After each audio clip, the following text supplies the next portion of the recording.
Hi, this is Daniela Wolf with Bestie Life, the podcast, and this is your community to support you through the little and not so little events that make up your day-to-day life. From the I've got this moments to the I just can't moments.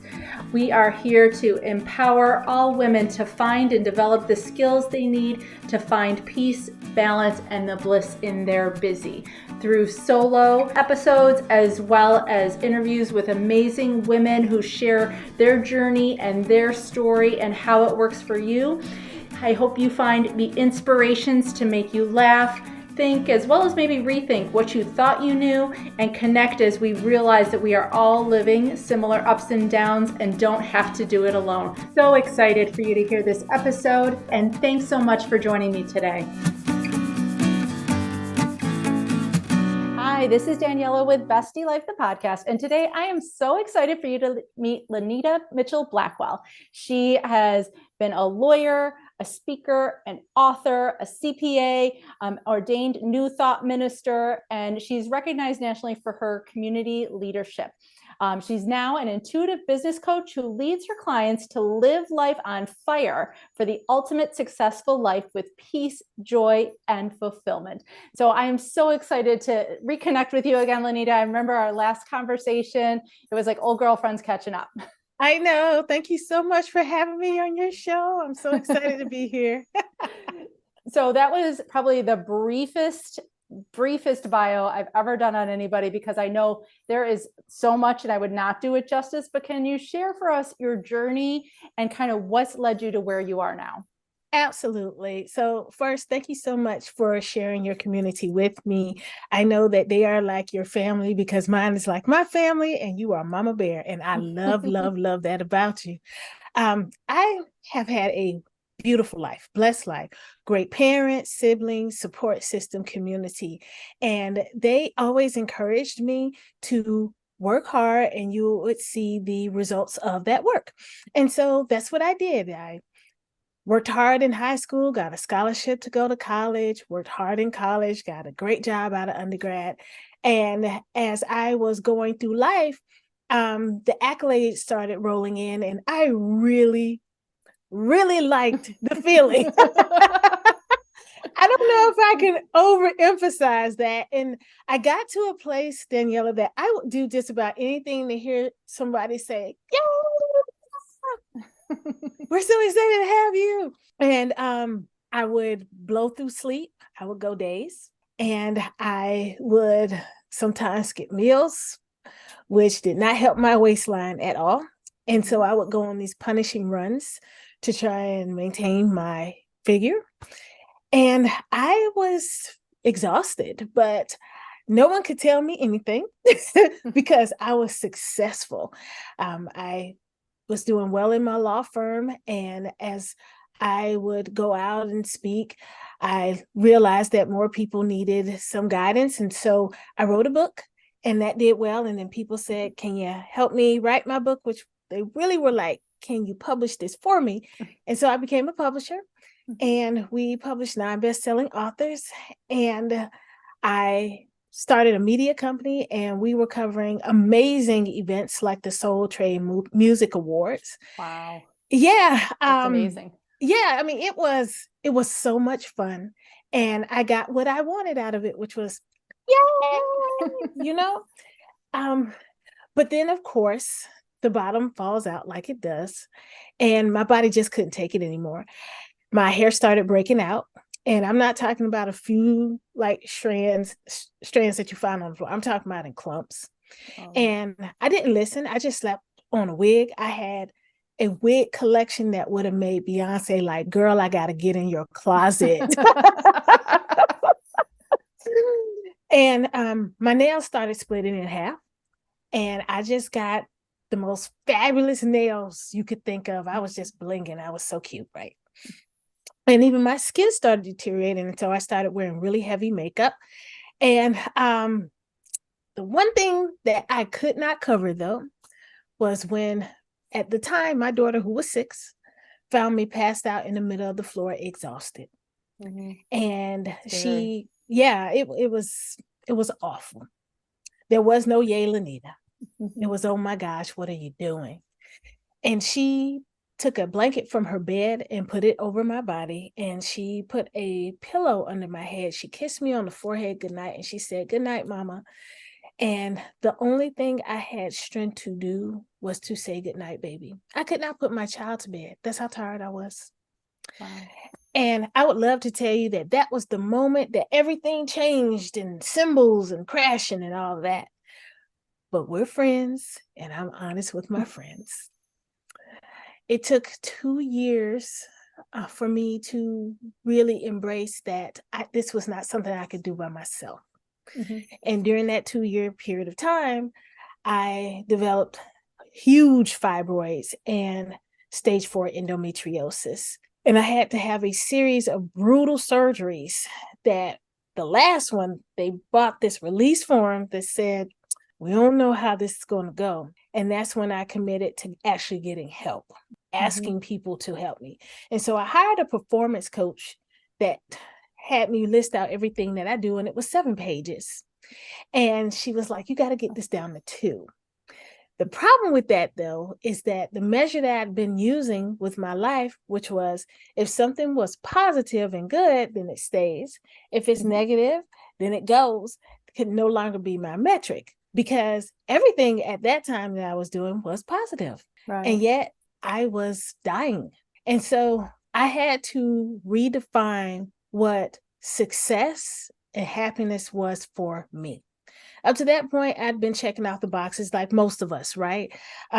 You're told if you do well in school, you'll be rewarded. If you do well at work, you'll be rewarded. And so you're checking off somebody else's boxes, living somebody else's standard, which if you look at the definition of perfection, that's what it is, meeting a standard. But it's somebody else's. And so I had to create my own, and I had to shift from perfection to excellence. But then that also meant that I could no longer use success and happiness as a measure. And that meant that I would have to look for something else beyond stuff. And that came to peace, joy, and fulfillment. And the more I focused on those 3 things, I started to heal. And people saw that and they were like, "Now I want some of that."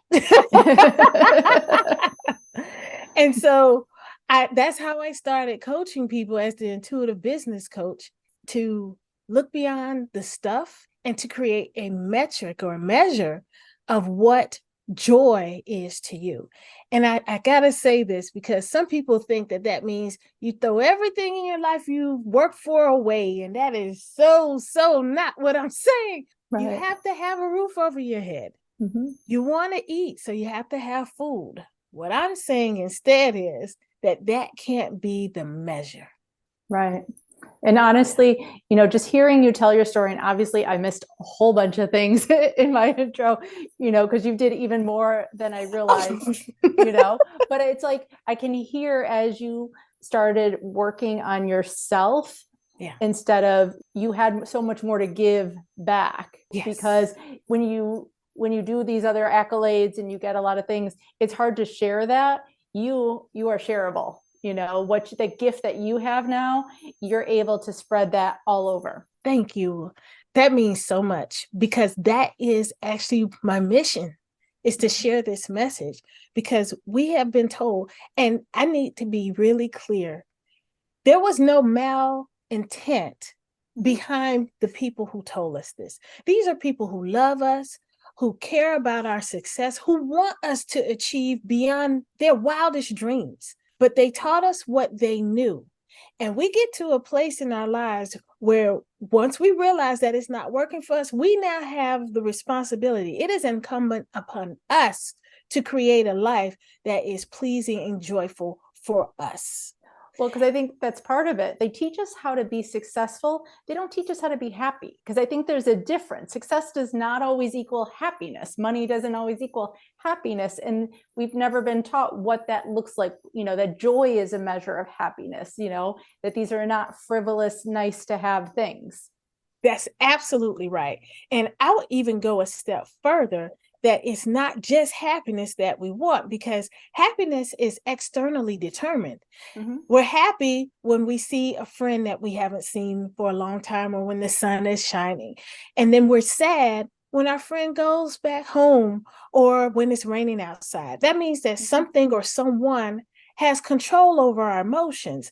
We literally are being emotionally hijacked. And I'm saying that if we really want to live a life that every day we're excited when we get up, then we have to choose something beyond that, which is joy. And joy is saying, I appreciated every moment that I had with my friend.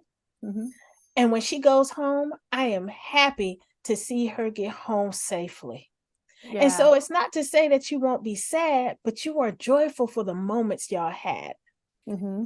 You appreciate the fact that you had a day to enjoy, whether it was raining or sunshine, and that you were able to do so without measure with someone else's ability to do so.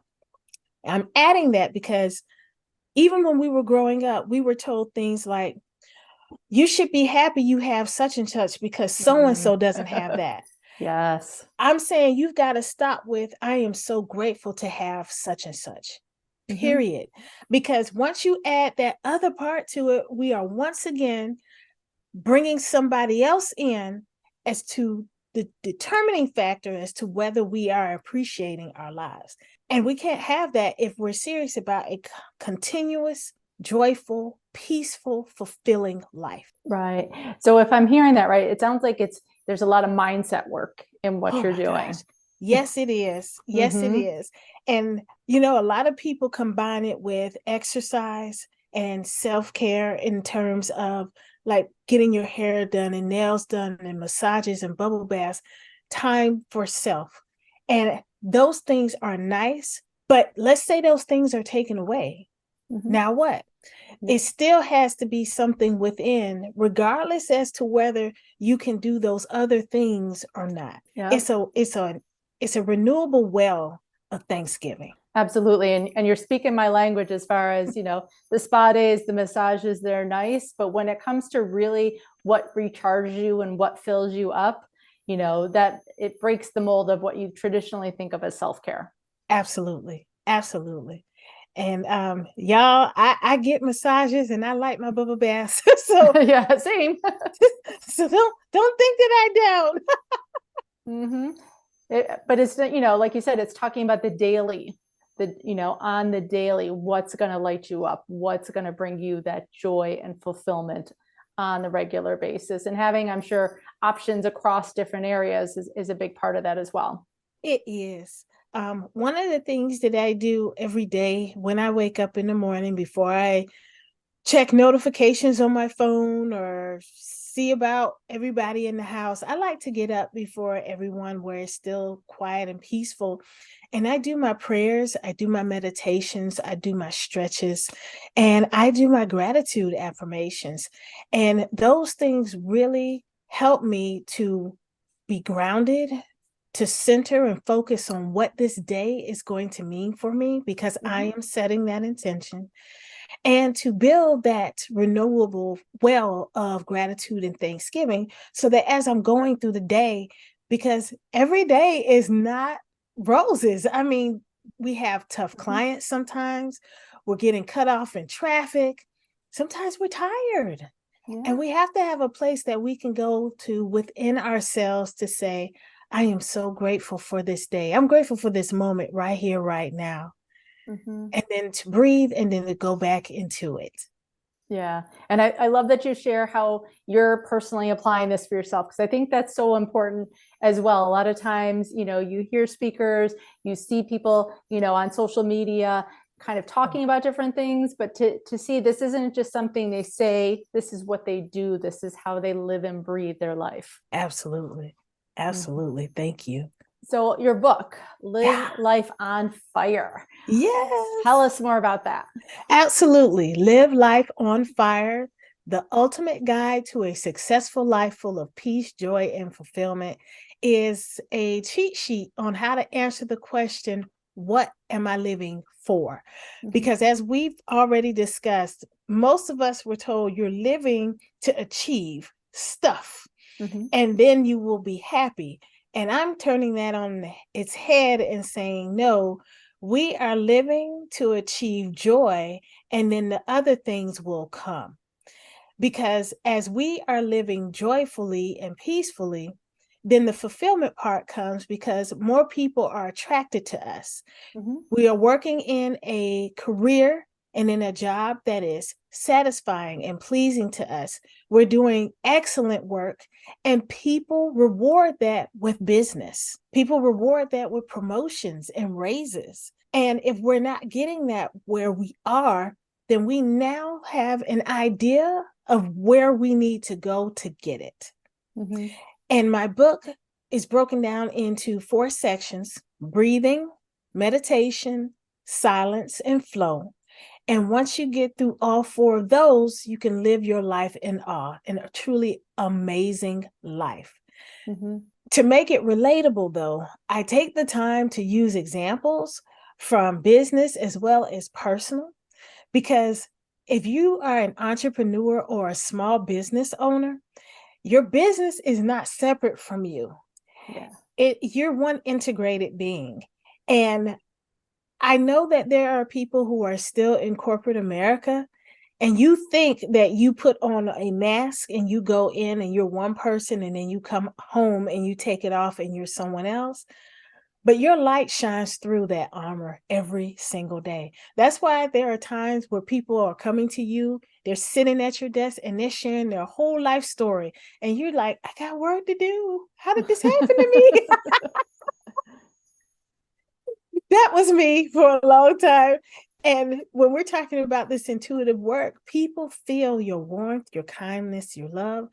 Mm-hmm. It is shining in every aspect of your work. And this is a good thing. It allows you to use that in order for you to get more. Mm-hmm. But the more is starting here. It doesn't start out there. Right. Here being within you. It That's starts right. inside you. I know everybody can't see us, but oh yes, within your heart. I forget sometimes. Yes, it's within your heart. I am lightly tapping on my chest. But I think that is the part when we take care of ourselves, because there's all those, negative thoughts, limiting beliefs of, oh, I'm being selfish. Oh, it's all about me. Self-care needs to be quiet, done in isolation, where it's really about what ignites you and charges you up, because that energy is contagious, Yes. and Yes. once you bring it in yourself and you turn on that light, it shines for everybody. Absolutely. Thus the fire, which I love. So what would you say then are some of the things? I know you don't love gratitude from an outside standpoint, but what would you say personally are those things, that deepen your soul, kind of really are your pillars and your touchstones? Absolutely. So I have a blueprint or a framework that I use for Live Life on Fire. And it's 5 parts. The first is finding purpose in people and not process. The second is unstretch yourself thin, which is related to the third, leave it all on the field. Mm-hmm. Number 4, live a model life, which leads to number 5, that is full of peace, joy, and fulfillment that you defined. Mm-hmm. And so a little on each of those. The first, people, not process. We are so focused sometimes on next that we can't even enjoy right now. But if we do not take care of ourselves mentally, emotionally, physically, and spiritually, there can be no tomorrow. So now is the only moment we have. So whoever is sitting in front of us or whatever task we're working on, it needs our full and undivided attention. I didn't say it should have. I said it needs, because this moment, whatever it is going to determine the next one. The second thing, the unstretch yourself thin. So I shared that I had 7 pages that I had to whittle down to 2. Mm-hmm. And most of us are overextended. And we feel guilty because we think either I'm going to let some people down, I'm going to leave people hanging. But what happens when you're the one that's hanging? Remember, I was the person that was in the hospital and taking a drug that was actually meant for cancer patients to burn off as much endometriosis as possible so that when they did the surgery, it could be successful. I cannot emphasize to you enough how important it is for you to put yourself first so that you can show up the best way you can for other people. And that means that anything that is no longer aligned with your mission, your vision, your purpose, it truly has to go, even if it is really, really cool. Mm-hmm. The next thing is to leave it all on the field. So after you've done everything that you can, you got to walk away and let it go. And that is hard because that's so hard. Oh my gosh. Oh my gosh, it's hard. I sometimes still even struggle with that. I was at a party last weekend and I got a little too excited and I was out there dancing like I thought that I was one of Prince's backup dancers, and I forgot that I was Lynita. And I was just like, oh my God, I look like a fool. But, but you probably brought somebody joy. I'm sure they were laughing their tails off at me. But it took me a couple of days to be like, oh my gosh, I look so crazy. But I was like, hey, I have fun. It's okay. What do they say? Dance like nobody's watching? Oh, like, honey, I was out there like, I was in the universe by myself there. And this is just a funny example, but this can apply to anything.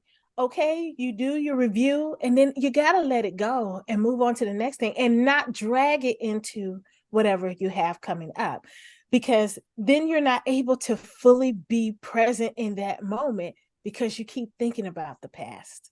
Right. Yeah. And then we're talking about living a model life. That model is you. It's for you.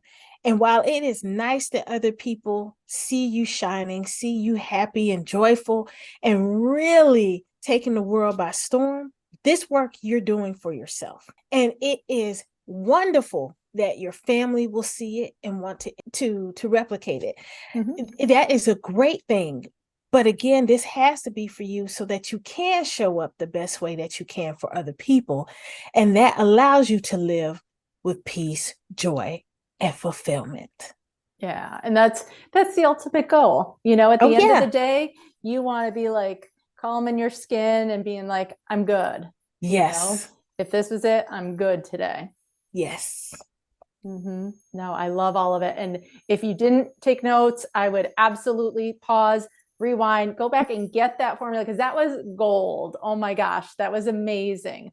Amazing, because the way you lay it out, it's very simple, which makes it actionable and doable, because everybody loves simple. None of us are going for hard. Well, we hope not. Mm-hmm. Absolutely. No, I love all of that, because like I said, you can just see, you know, I know not everybody can see you, but just the calm and sharing that, it brings just a kind of, it's just the way it's meant to be. Thank you. Thank you. So where can people find you, Lynita? How can they work with you?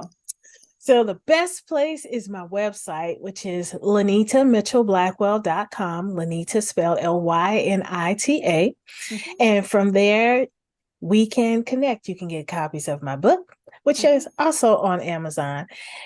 Join my email list, check out my blog posts. We can connect on social, but it all happens at my website. Awesome. And all those links will be live in the show notes below. So I would absolutely connect with Lynita, even just to have a conversation with her. She just lights up the room, shares her energy, and you're going to leave feeling 100 times better. I know I always do. Thank you so much. No, thank you so much, Lynita, for joining us today. And I can't wait till we can connect in real life, because I know that is absolutely going to happen. Yes. Thanks so much again for joining me today. I hope you enjoyed this episode. Please let me know any questions or comments that you have. Also, if you can please leave an Apple 5-star review so that this episode can be shared with more women. There's 2 quotes that I love. Alone we may be strong, but together we are stronger. As well as when women support each other, incredible things happen. So let's be stronger and incredible together, as well as maybe just have some fun along the way. Thanks so much and talk to you soon. Bye.